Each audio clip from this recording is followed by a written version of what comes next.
नमस्कार दोस्तों, मैं Pushpalata Kumari, assistant professor, department of home science, Nalanda Mahila college. मैं आज यहाँ पे आप लोगों को अनीमिया के बारे में डिस्कस करूँगी। अनीमिया एक बहुत ही जनरल प्रॉब्लम है। एक्चुअली अनीमिया में होता क्या है, जब रेड ब्लड सेल्स या हीमोग्लोबिन जिसको हम लोग बोलते हैं, वो हमारे बॉडी में ऑक्सीजन जो है वो कैरी करने में उसको प्रॉब्लम होता है। दैट मीन्स ऑक्सीजन कहाँ से वो कैरी करता है? लंग से डिफरेंट पार्ट्स ऑफ बॉडी में। तो जब ये oxygen carrying capacity of haemoglobin का कम होता है, तब उस कंडीशन को हम लोग बोलेंगे अनीमिया। उसमें सिम्टम्स क्या होते हैं? एनीमिक पर्सन बहुत जल्दी थक जाएगा, चक्कर आएगा, उसे हांफने लगेगा, उसे वीकनेस होगा, उसके हाथ और पैर सब फूल जाएंगे, स्वेल कर जाएंगे। एनीमिया तो 400 टाइप्स, उससे ज़्यादा एनीमिया होते हैं, लेकिन बेसिकली 3 कॉजेज़ हैं। सबसे पहले होता है anaemia caused by the blood loss. अब ब्लड की कमी कैसे होगी? जब ब्लीडिंग होगा, जैसे कि ब्लड कैंसर, उस कंडीशन में अनीमिया होगा। दूसरा कंडीशन है जब प्रोडक्शन ही कम होगा। किसका प्रोडक्शन? हमारे रेड ब्लड सेल का प्रोडक्शन ही कम होगा। अब प्रोडक्शन कम क्यों होगा? जब हम लोग आयरन कम लेंगे, विटामिन B12 या फोलेट कम लेंगे, क्योंकि आयरन और विटामिन B12, फोलेट ये कुछ ऐसे विटामिन और मिनरल्स हैं जो आयरन का प्रोडक्शन में हेल्प करते हैं। इसीलिए जब हम ऐसा खाना खाएंगे, ऐसा भोजन लेंगे जिसमें कि आयरन की कमी होगी, जैसे हम अगर साग सब्जियां नहीं लें, स्पिनच नहीं लें, उसमें आयरन की क्योंकि वो आयरन के बहुत अच्छे स्रोत हैं, अगर हम उनको नहीं लेंगे तो क्या होगा कि एनीमिया होने के चांसेस बढ़ जाएंगे, क्योंकि हमारे बॉडी में ब्लड सेल का प्रोडक्शन ही नहीं हो रहा है। फिर है destruction of red blood cells.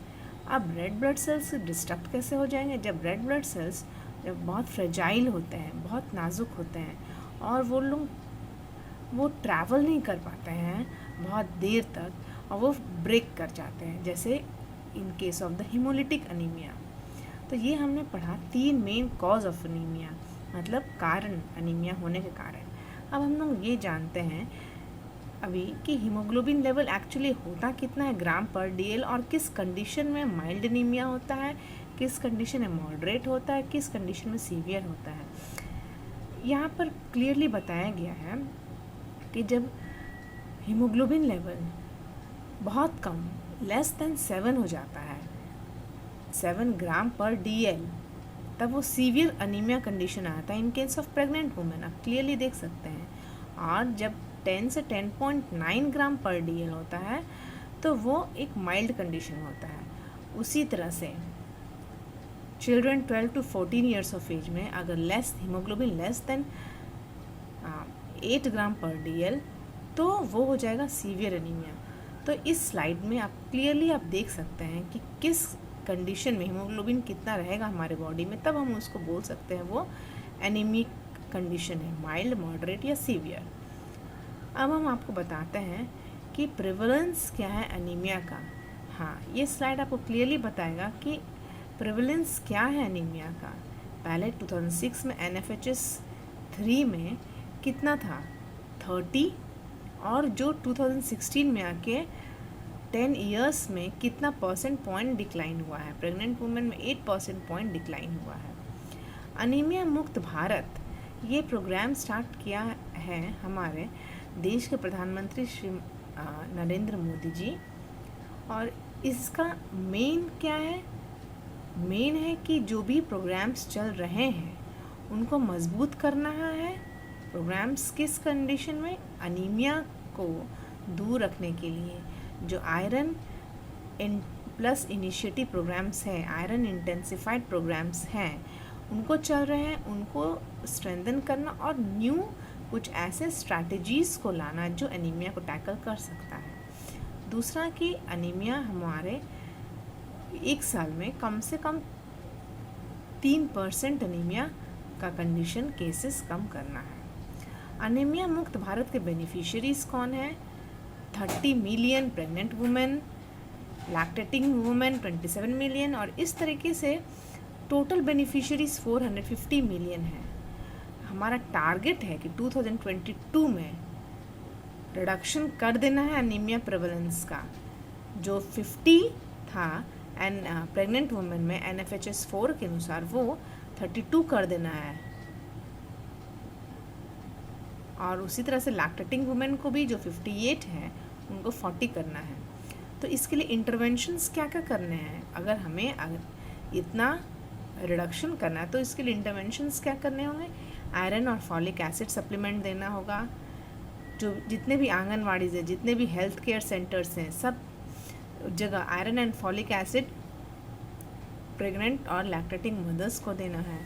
Deworming कराना है स्कूलों में डीवर्मिंग बहुत ज़रूरी है। स्कूल बच्चों को डीवर्मिंग कराने से क्या होता है कि ब्लड का प्रोडक्शन बढ़ेगा, मीन्स यू कैन से कि रेड ब्लड सेल्स का प्रोडक्शन बढ़ेगा और हीमोग्लोबिन लेवल अच्छा होगा। यस, आयरन रिच फूड्स को बढ़ावा देना है कि महिलाएं, एडोलेसेंट गर्ल्स ज़्यादा से ज़्यादा आयरन रिच फूड्स खाएं। मैं यहाँ महिलाओं को ज़्यादा इसीलिए बोल रही हूँ क्योंकि उनमें ये एनीमिया के जो केसेस हैं बेसिकली महिलाएं और एडोलेसेंट गर्ल्स में ही पाई जाती हैं, तो उनको आयरन रिच फूड्स देना। और हाँ, iron and folic acid fortified food, government funded public health programme से ये फूड प्रोवाइड करना, आयरन और folic acid fortified food provide करना। Thank you. मुझे लगता है कि ये जो भी मैंने बताया अभी एनीमिया के बारे में, इससे आप लोगों को थोड़ा बहुत आइडिया आया होगा ज़रूर। इतना तो आइडिया आ ही गया होगा कि एनीमिया बेसिकली होता क्या है, उससे बचने के लिए हम लोग को करना क्या होगा। बस यही हमें ध्यान रखना है कि हमें आयरन रिच फूड्स खाने हैं, विटामिन B12, फोलेट, ये रिच फूड्स खाने हैं, हरी पत्तेदार सब्जियां खानी हैं। और हाँ, हमारी माताएं, हमारी बहनें, आप लोग ज़्यादा सतर्क रहिए। मुझे लगता है कि ये हमारे फ्रेंड्स को अच्छा लगा होगा मेरा ये स्लाइड, और इसलिए आप लोग कमेंट कीजिए, मेरा चैनल सब्सक्राइब कीजिए और अपने फ्रेंड्स में शेयर कीजिए। और हाँ, आप लोग मेरा इस जो भी मैंने अभी बताया है इस एनीमिया के बारे में, प्रॉब्लम के बारे में, उसे लाइक ज़रूर कीजिएगा, क्योंकि मुझे लगता है इससे ये बहुत ही बेसिक्स मैंने बताया है आप लोगों को बहुत ही फ़ायदा होगा। तो हाँ दोस्तों, इसे लाइक ज़रूर कीजिएगा। धन्यवाद।